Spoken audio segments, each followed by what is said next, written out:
A graça e a paz de nosso Senhor e Salvador Jesus Cristo para todos que estão assistindo este vídeo neste momento. Eu queria trazer uma palavra da parte de Deus que se encontra no livro de Mateus, capítulo 5, verso 3.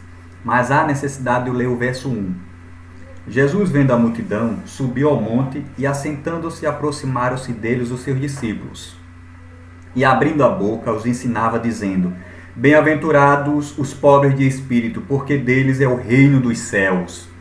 Vejam só, o contexto todo aqui está bem descrito e claro para nós. Jesus estava no monte e com ele os seus discípulos, e ao lado dele, próximo dele, havia uma grande multidão. E Jesus resolveu ensinar a esta multidão junto com seus discípulos. Ensinar o quê? Segundo Martim, o Sermão do Monte é uma descrição do caráter do crente e não um código de ética e de moral. Ou seja, Jesus ali estava ensinando o caráter do crente, o perfil do crente. Quando eu falo de caráter, sinônimo de caráter é personalidade. Então Jesus ali estava traçando o perfil do crente. Qual é o perfil do cristão?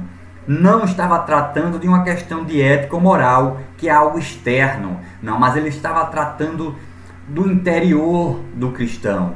Qual era o verdadeiro cristão? Quais eram os valores que os cristãos deveriam estar dentro de si? Qual era o seu perfil que teria que ter para ser considerado um verdadeiro cristão e feliz?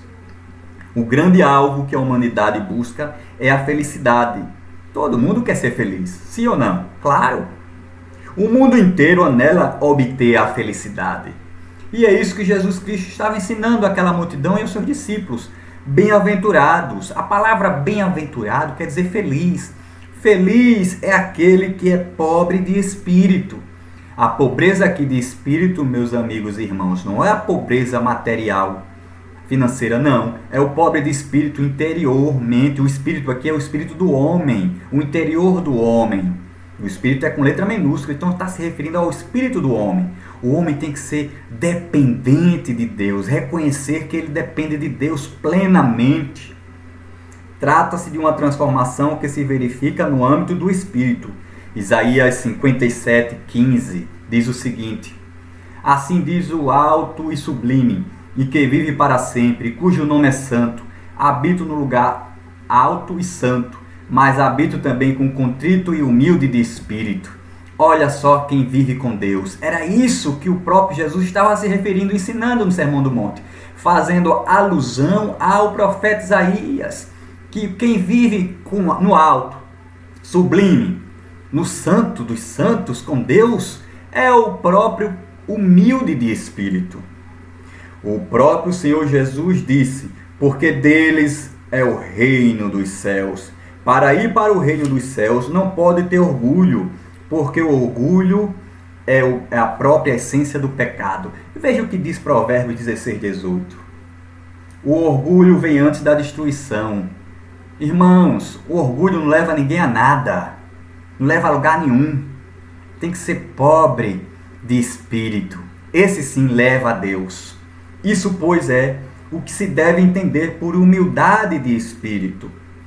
Essa qualidade aponta para a completa ausência de orgulho pessoal, para a completa ausência de segurança própria e autodependência.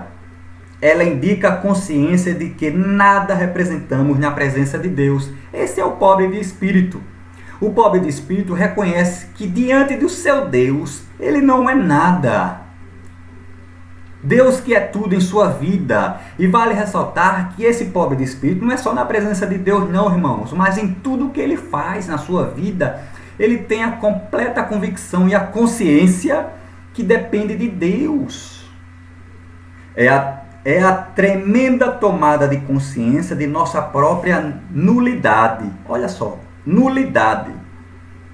Faço referência.